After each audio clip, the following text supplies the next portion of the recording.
Welcome to the Circle of Insight. My name is Carlos Vasquez, doctoral candidate in psychology.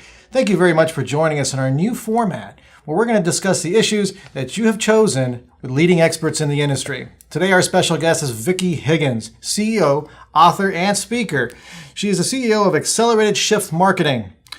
Vicki, thank you very much for joining us today. I truly appreciate you coming down. Thank you for having me. It's my pleasure. Vicki's going to talk to us today about stress management. Stress is a big issue in our lives.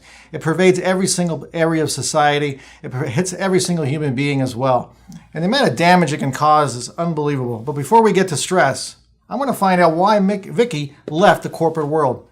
Vicki, why did you leave the corporate world? I'm gonna position this first with a stat. Right ahead. 2 million Americans every month leave their jobs because of stress. That's a staggering number. 2 million. Particularly in our society today and people fearing job loss and that type of thing. 2 million people leave their jobs because of stress. So when you look at that stat and you look at the way society has kind of rolled out what we should do to have success, go to college, get a job, climb the corporate ladder, a lot of people put their passions to the side and they start climbing a corporate ladder to accomplish money and power. But often we find that they're not really fulfilled inside. So one of the reasons that I left my corporate job, I liked what I did, I was good at it, but I felt that there was more to life and there was more I wanted to accomplish. So I reached a high level, chief marketing officer and executive vice president. Most people would be happy with that position. And I made good money and I had a great title. But I knew there was something more I wanted to accomplish in life. And I looked at my calendar and the meetings that I was having at all hours of the day and night. And I realized that, gosh, is this what I want this whole next chapter, the next 20 years of my life to be? And I didn't. So I decided to take a step back, go on a personal journey, discover what success really meant to me instead of society's definition. And it was that caused me to leave my job and create what I felt like was life success for me. Now, you said, obviously you got some stress in there. Certainly. What kind of stress did you feel during those times at the corporation level? You know, when I was in the corporate level, I really recognized the fact that I woke up at 4:30 in the morning. That was my daily. That's early. Because I wanted to get a workout in. And the only time I could get a workout in was at 5. And I then was sitting in traffic in order to get to an office. Once I got to the office, I tried to get there about a half hour early because if anyone was in the office, then my door was like a rotating door of questions. So I needed to get there early in order to get my day planned, my work started at least. And then it started with meetings. You know, I would have a meeting at 8 o'clock, a meeting at 9 o'clock, a conference call at 10. If I didn't have a lunch meeting, then I was trying to cram in the laundry or dry cleaning and the bank and the post office and all my errands so that I could get back to the office for a meeting at 1 or 1:15 and another meeting at 2 and another conference call at 3. And by the time it hit 4 or 4:15, I was looking at my list of to-dos and hadn't gotten anything done. And so the stress of that, knowing that I had so many things to do, but I felt pulled in so many different directions. I had an office in London, an office in China, and an office in Sydney, Australia. And the early calls, the late calls, trying to manage those offices, as well as media needing information, as well as my team needing information, and other constituents within the community that needed me to be involved in something they were doing, it really just caused me to be time stressed. And that was more the stress that I experienced, was time stress. And I think a lot of executives experience that pull in so many directions, which then caused me to work late, which then caused me not to have time for anything else in my life. I was getting ready to ask because it doesn't stop at work. No, it doesn't. Take it home with you. Right, particularly if you have an office in another country. So then you're doing an evening call because it's, an afternoon there. So it's really the stress that I experienced where, I had migraines. I had physical symptoms of stress. I was starting to have some health issues and I wasn't getting in as much fitness as I wanted to, which is why I started getting up at 4:30 so I could get that in. Sure. And I also had stress as it relates to just personal relationships. I was already really tense from the pressure that was happening in my office. And I noticed that I needed to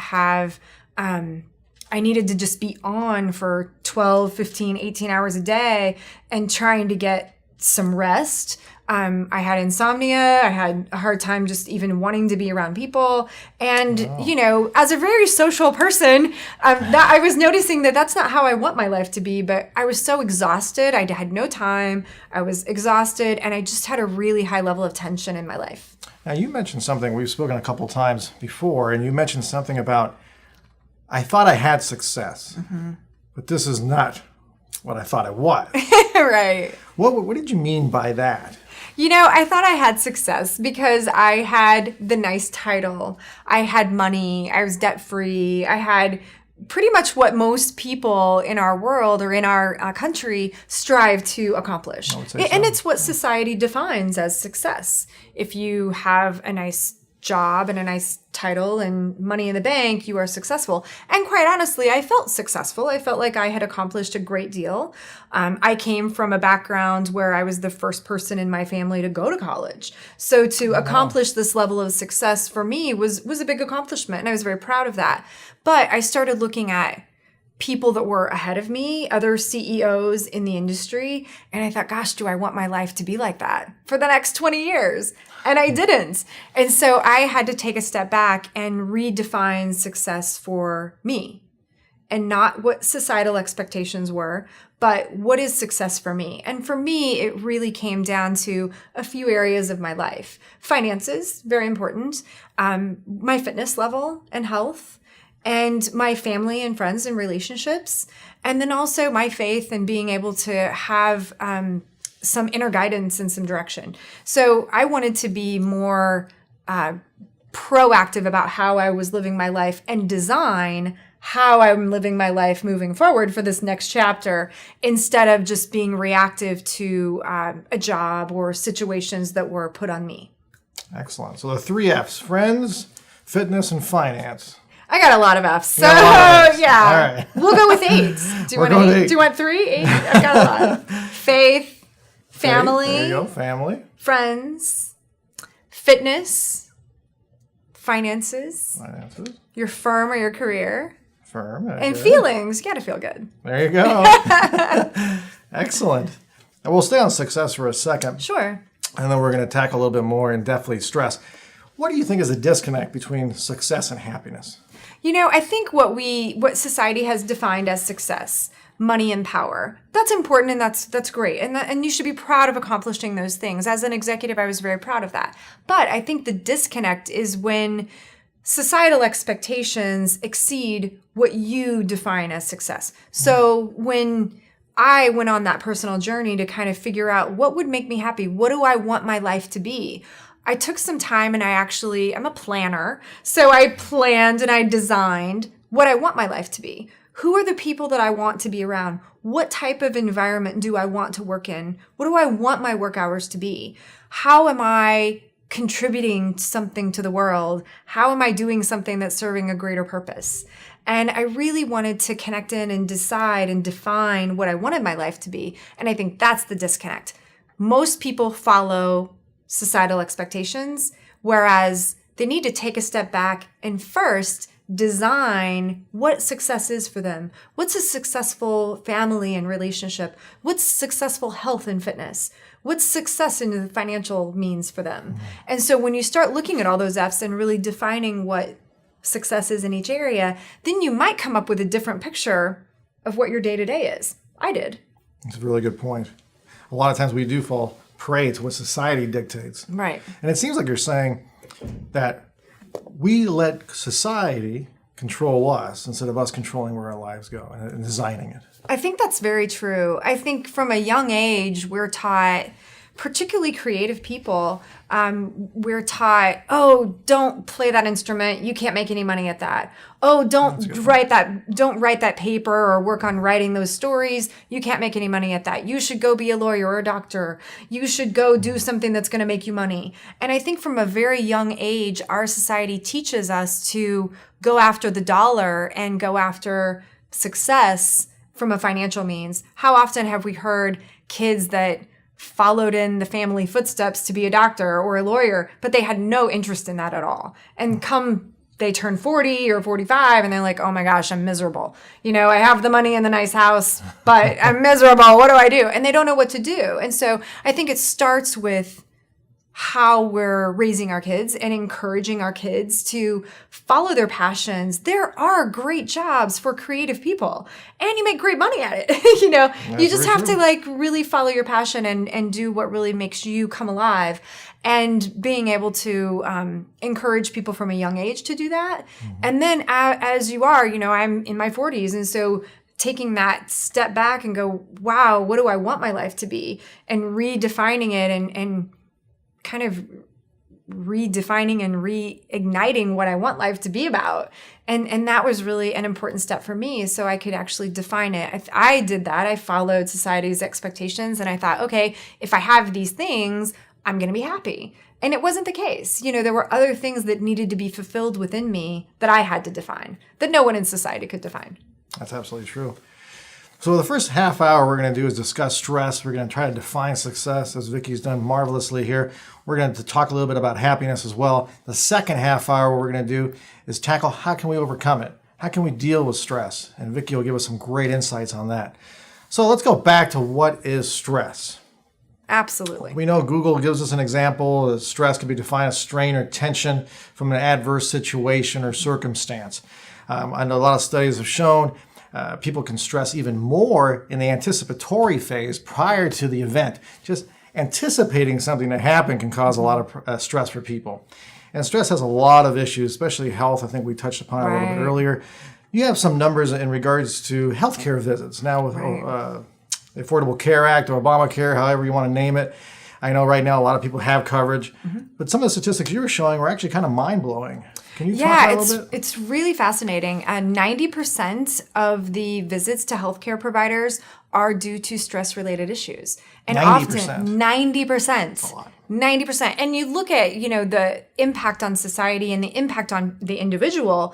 And if stress is causing people to go to their healthcare provider, it could be migraines and high blood pressure, leading to even cardiovascular disease or mental health issues.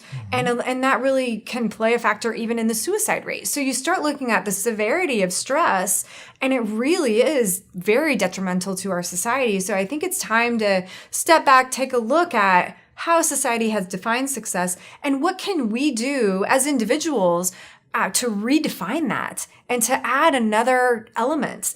Our own health and wellness and well-being and mental well-being, is really important. And I think defining things that bring you more happiness and bring more joy to the overall balance of your life is a really important factor. But 90% of healthcare providers are the visits are around stress-related issues. That's amazing because it's not only impacting the individual.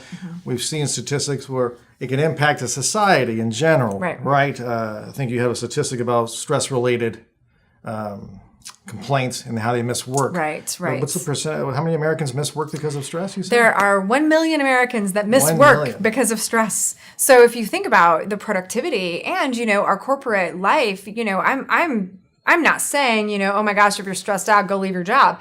I'm saying hey, let's get a handle on this and realize that there's a lot of stress related to job and money. So let's look at this. Let's try to redefine this and find a way that we can help people manage stress and have more productivity in their work and have more passion about what they're doing in life.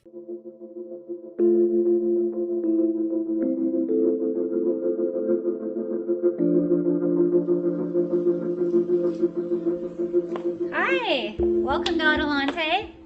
This is Adelante Recovery, and my name is Yvette Kuglin, and I'm part of the staff. Adelante Recovery Center has helped people in dual diagnosis for 5 years. We accept most PPO insurances and provide luxury accommodations and 24-hour support. To speak with an admissions counselor, call 1-888-242-4450. A lot of time we don't even know what's wrong with us, and sometimes we need to get away to figure that out. So if you want to go for a little retreat out in Corona Del Mar, which is a confidential location, we're here to help. So we're only a phone call away. Thank you. In your corporate past, did you see stress Oh, yeah. doing something to the work performance? Absolutely. When people are stressed at work, and even in my personal experience, people that are stressed at work or they're anticipating some anxiety, of a situation, they tend to be less productive. They tend to not be as clear and focused, and then they're not as engaged in what they're doing. And so they're not bringing their best self to the job, and they're just lacking productivity. So they might, instead of feeling engaged and passionate about their job, what every employer wants is engaged employees that are giving it their all. But what we found is employees that are stressed tend to be less productive, 45% less productive. Oh, wow. And that is they're spending more time on social media. They're less engaged because they feel like they don't want to spend their time or talents doing something for a company that's causing them so much stress. And so it's this real vicious cycle in the workforce. And you were saying how many Americans say they're stressed about their job? I want to say it's 77% of Americans are stressed about their job. 77%. So we're doing something wrong, right? Yeah, definitely. Right. That does affect. Now, one of the things she mentioned earlier, when you have stress, the prefrontal cortex is where you make a lot of your decisions, is where you look at consequences. And that actually has less activity during high periods of stress. Fear can make it less active, and so can stress. So that's why one of the reasons we have a bad production. At the workplace, we can't concentrate well, we can't make good decisions. It could be a simple decision as correcting your child at home can be blown out of proportion because of the stress levels. Same thing with at work. Right. Now, that's actually going to take me to the next point, which is family. Have you seen that impact families? Absolutely. Anytime you have a stressful situation or someone is under stress, it's going to impact all the areas of their life. So we'll talk about the F's again for a moment. So family, if you are feeling stressed at work or stressed about finances, when you come home, you almost feel a more anxiety because, wow, I have to provide for this family and it's my responsibility. And a lot of people take that on themselves and they don't want to talk about it. And I think we've been kind of raised in a society where we're not supposed to talk about our problems. And we also don't want the people that we love to worry. And so we have a tendency to hold it in, which is the worst thing for an individual. Yeah. But because when you hold it in, it just builds up and builds up and builds up. And then suddenly, little Susie is having a bad night and, you blow up because all the stress is just built up. So we definitely see it impacting a family in a number of ways. I mean, you see the divorce rate, and a lot of that is around money. And a lot of that comes from the stress of a job. And so it is this vicious cycle that kind of keeps swirling around. Stress also plays a factor in fitness and health. If you're stressed, as you mentioned, the things that are happening physically with you and chemically with you, you don't feel like going and exercising. You feel a little bit more depressed. On the emotional scale, you're a little bit lower and you just don't have the energy or the vitality to go do anything about it. And so it really keeps people that are stressed have a tendency to put on weight. Some people overeat because they're stressed and they're trying to fill a void that's anxious energy. And so we see that starting to play a factor in a lot of different areas of their life. They don't take time to meditate or have their spiritual practice. They don't have fun. They want to just stay home and watch a movie instead of going out and socializing with people. So we see it really impacting in a lot of different areas of their life, which impacts the life balance, which also causes more stress because then the only thing they're doing is work and going home and back to work, and so if that's a big chunk of your wheel of your day, then, it really causes a lot of pressure in all the areas of your life. It's a bad rut. Yeah. It's a really bad rut. It's a big rut. And one of the things she was mentioning earlier, the stress releases a hormone called cortisol. Cortisol can do a lot of things. One of the things we don't like, especially why we exercise a lot of times, is it can increase your abdominal fat because your cortisol is near your liver area. That's where it gets released. But it also has a lot of other negative implications. It can increase cardiovascular disease, as you mentioned earlier. It could increase diabetes, probabilities of getting diabetes, and high blood pressure as well. So it has a lot of negative effects. We tackle society, we tackle family. If you're not stressed yet, keep watching a few more minutes, and then we'll get you out of that rut in the second part. Now, we talked about the family, we talked about society. I know we've had a conversation prior to this, and you mentioned something about feeling guilty. And I thought that was an interesting comment that you made, and I was curious to see if you could talk more about it, because I wonder if you're probably not the only one. It's an experience I had. As a corporate executive, I felt guilty for wanting more out of life. I had a great career, I had finances, I had a really wonderful life, I traveled a lot, and a lot of my friends and family were envious of my situation. But I wanted more out of life, and I didn't want to say anything because I felt guilty. I felt like I should be satisfied. I should be happy with where I am. I've accomplished a lot. So I felt really stuck for a little bit because I knew that I wanted something more. I knew that there was a greater purpose for me to be here, and I wanted more out of life, but I just didn't know how to go about making that happen. Sure. And I also felt like people would think I'm crazy for leaving a job that's this dream position. So I took a little bit of time to really digest that and understand why I felt guilty. And I think it comes back down to we're taught by society to accomplish these things. And when you accomplish these things, you'll be happy. And I felt bad because I wasn't completely fulfilled and completely happy. And I needed to own that. And when I owned that and recognized that, I do want more out of life and I deserve more out of life. And so do you. If you have a dream or a vision of how your life could be, there's no better time than the present to then start taking some baby steps to make it that way. And I think that if you can align your vision of what life is with how your day-to-day reality is, then that's success. That's life success. But too often, executives have a vision of how their life should be or could be, but yet their day-to-day reality is disconnected. Okay, it's a little bit of cognitive dissonance. They want something, but they're not living that exact life. Right. I know you're going to talk a little bit the next part, so I'm sure you're waiting for that. You talk about designing your time. Right.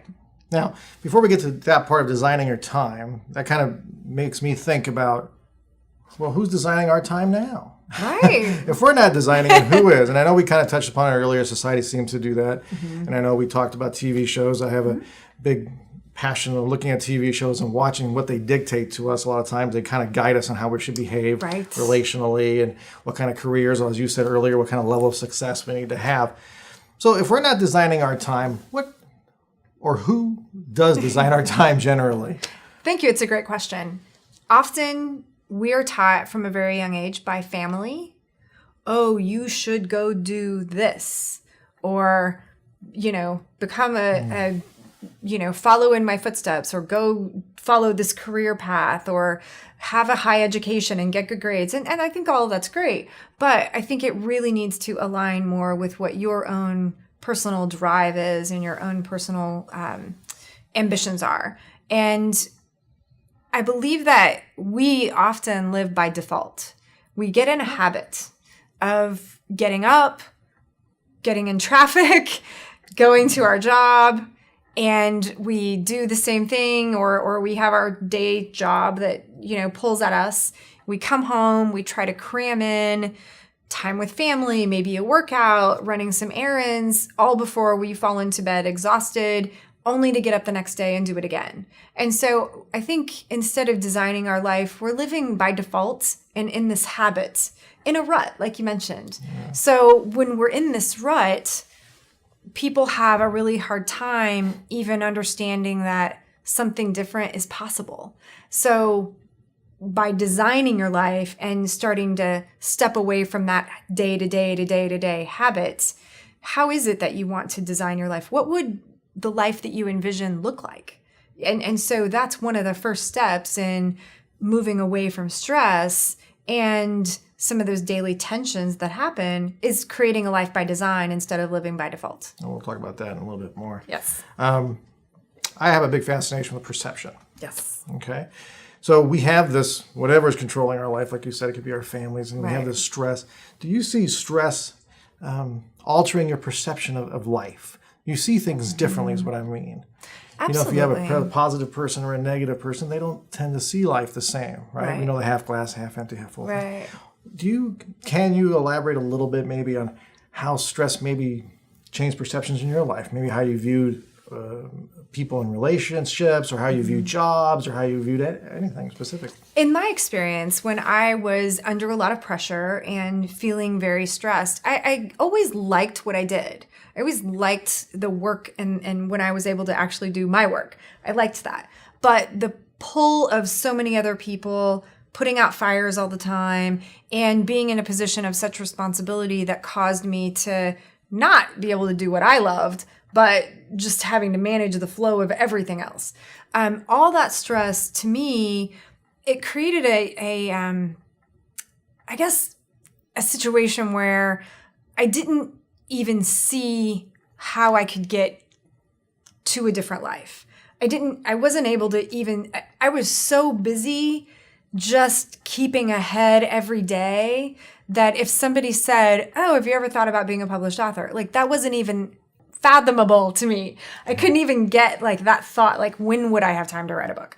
And if someone said, oh, you're going to be, speaking on stress management, I was like one of the most stressed people, So it was really funny, but the tips that I learned in managing the stress and also helping my team as I started learning these tips and seeing what was really working for me and what was working for my team enabled me to start really putting things into play to see things differently. When I started managing stress in a different way and using some of the tips that I'll give you today, I started seeing new possibilities and new opportunities and new things present themselves to me. Whereas I think I was just closed off to that before because I was so in my zone of just getting it done that I wasn't even available to see it. So as your mood and your energy level heightens, you're able to see new doors that open up for you with new opportunities.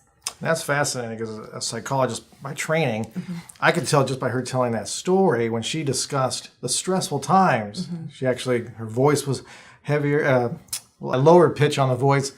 Her body kind of slumped forward. She was slower when she talked. When she got really excited, she got a higher pitch and had more energy. And that's how much of an impact stress can have. Absolutely. I mean, she's just talking about it. She's not even stressed. Reliving it. And yeah, reliving Right. it. And it already causes the same kind of physiological reactions, which is amazing. Which we will talk about, again, part 2. We're going to talk about meditation. We're going to talk about your 3 tips. Yes. I'm a big proponent as well of visualization. Yep. And visualization can have negative and positive, as we just saw with the negative right now. The stress can do that to us. Absolutely. She said she couldn't see in the future to see if she was going to be able to write a book. She didn't even conceive the idea. And a lot of times, if we don't have hope or future aspirations, that could be depressing as well. That could be even stressful over time. So even our visualizing, unable to visualize, can cause problems as well. I think it's just about time to wrap up this first part of it. We're going to go ahead and go to part 2. I want to thank you very much again for joining us. We're going to go to part 2 with Vicki Higgins on stress management. And we're going to give you the tips of how to overcome stress and how to live a better life.